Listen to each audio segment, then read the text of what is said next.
Hello friends, আজ 25শে জানুয়ারি 2026। আমরা মহাকাল বাবাকে প্রণাম করে লাটাগুড়ি জঙ্গলের মহাকাল মন্দির থেকে আজকের সফর আমরা শুরু করলাম। আমাদের গন্তব্যস্থল চাপড়ামারি অভয়ারণ্য, জলপাইগুড়ি জেলায় অবস্থিত ডুয়ার্সের একটি অন্যতম প্রাচীন অভয়ারণ্য। ঘন জঙ্গল ও বন্যপ্রাণীর জন্য এটি বিখ্যাত। এখানে হাতি, বাইসন, বানর, ময়ূর, বিভিন্ন ধরনের পাখি ও বিভিন্ন প্রজাতির হরিণের জন্য বিশেষভাবে পরিচিত। পর্যটকদের জন্য এখানে জঙ্গল সাফারি ও ওয়াচ টাওয়ারের সুবন্দোবস্ত রয়েছে। লাটাগুড়ি থেকে 30 কিলোমিটার দূরত্ব। মূর্তি ও জলঢাকা নদীতে পূর্বে চাপড়া মাছ পাওয়া যেত, সেখান থেকে এই নামটি এসেছে। এখানে নভেম্বর থেকে ফেব্রুয়ারি ঘুরতে আসার ভালো সময়। 1976 সালে অভয়ারণ্য হিসাবে স্বীকৃতি পায়। মালবাজার রেল স্টেশনটি হল চাপড়ামারি অভয়ারণ্যের কাছাকাছি স্টেশন। পৌঁছতে 45 মিনিট লাগে। নিউ জলপাইগুড়ি রেল স্টেশন থেকে গাড়ি ভাড়া করে আসলে প্রায় 2 ঘন্টা সময় লাগবে। তাছাড়া আপনারা শিলিগুড়ি শহর থেকে বাসে চেপে চালসায় নেমে সেখান থেকে গাড়ি ভাড়া করে আপনারা চাপড়ামারি অভয়ারণ্যে পৌঁছতে পারেন। চালসা থেকে গরুমারার দূরত্ব প্রায় 12 কিলোমিটার, যেটা আপনার 15 মিনিট সময় লাগবে। আমার মতে প্রথমে কাছে পিঠে দর্শনীয় স্থানগুলিতে ঘুরে দুপুর 2টায় চাপড়ামারি অভয়ারণ্যে প্রবেশ করতে পারেন। গাড়ি চালকের সহযোগিতায় চাপড়ামারি বন বাংলো সংলগ্ন দুপুরে আহারের ব্যবস্থাটা করে ফেলতে পারবেন।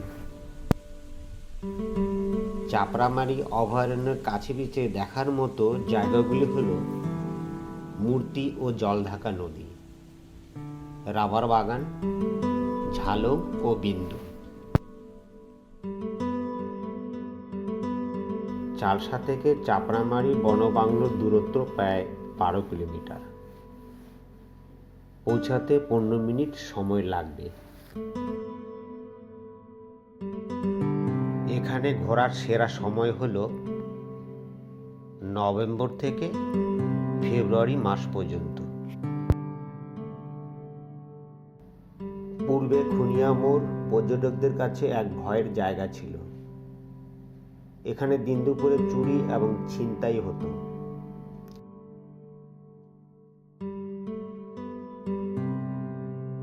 একটা কথা আছে, বন্যেরা বনে সুন্দর এবং শিশুরা মাতৃকোলে। নিজেদেরকে সাবধানে রেখে এবং পশুদের থেকে দূরত্ব বজায় রেখে জঙ্গল ভ্রমণ করুন।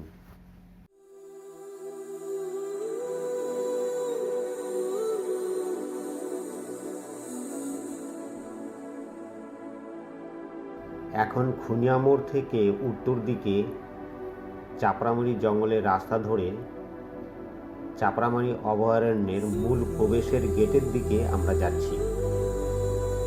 গেট থেকে বনবাংলোর দূরত্ব 1/2 কিলোমিটার। সাধারণত জুন মাসের 15 তারিখ থেকে সেপ্টেম্বর মাসের 15 তারিখ পর্যন্ত এই অভয়ারণ্য বন্ধ থাকে। মাছরাঙা, ধনেশ পাখি এবং বিভিন্ন পরিযায়ী পাখি বেশি দেখতে পাওয়া যায় এই জঙ্গলে। রাস্তার দুধারে শাল ও সেগুন গাছ সারিবদ্ধভাবে দাঁড়িয়ে আছে। হিমালয়ের পাদদেশে অবস্থিত এই জঙ্গল থেকে কাঞ্চনজঙ্ঘার সুদৃশ্য আপনারা অনুভব করতে পারবেন।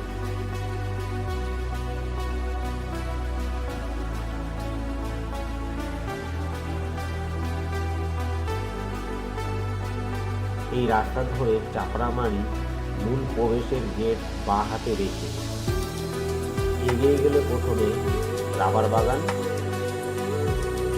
এরপর ঝালক এবং তারপর বিন্দু স্থানটি পড়বে। বিন্দুর পর থেকে ভুটান শুরু হবে।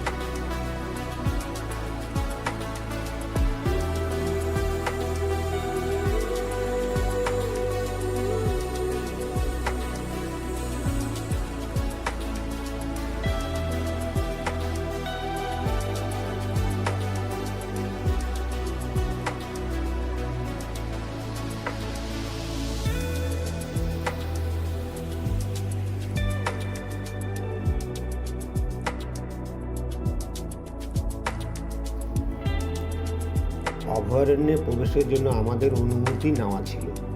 এই পথ দিয়ে এগিয়ে গেলে বনবাংলো এবং ওয়াচ টাওয়ার দেখতে পাবেন।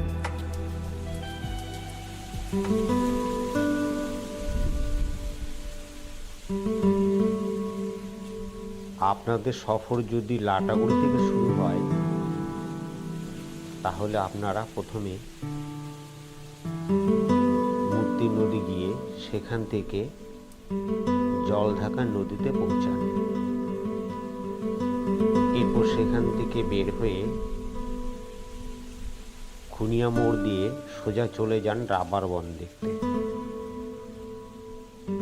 সেখান থেকে ঝালং ও বিন্দু ঘুরে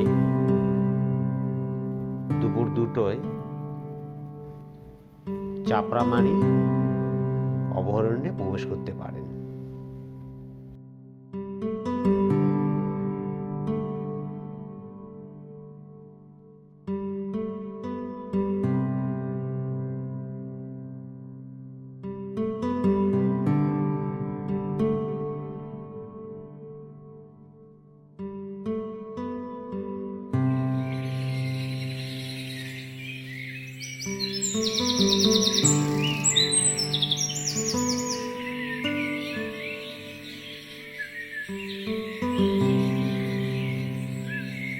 আমরা পৌঁছে গেলাম ফরেস্ট গেস্ট হাউস এবং ওয়াচ টাওয়ারে।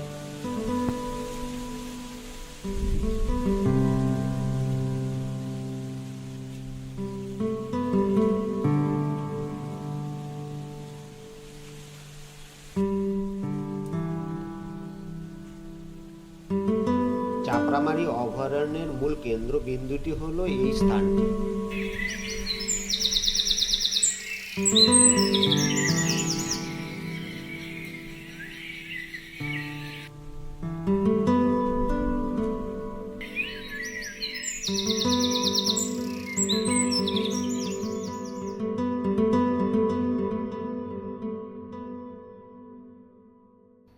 জল এবং লবণের জন্য পশুরা ভিড় করে থাকে এখানে। আপনারা দেখছেন সামনে ওই ঝিলের মধ্যে কি সুন্দর কত বাইসন, হাতি, বানর, ময়ূর, পুরো ঝাঁক।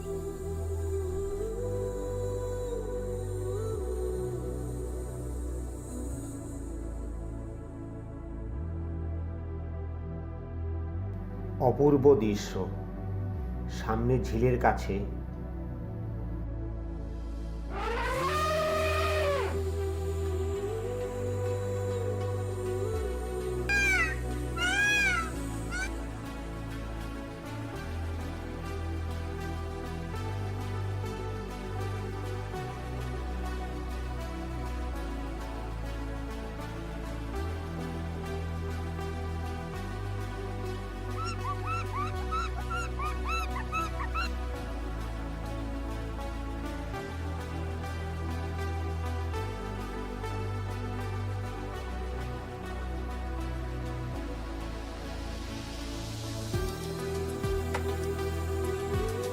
অসংখ্য ধন্যবাদ জ্ঞাপন করছি চাপড়ামারি বন বিভাগের কর্মীদের তাদের আতিথেয়তার জন্য।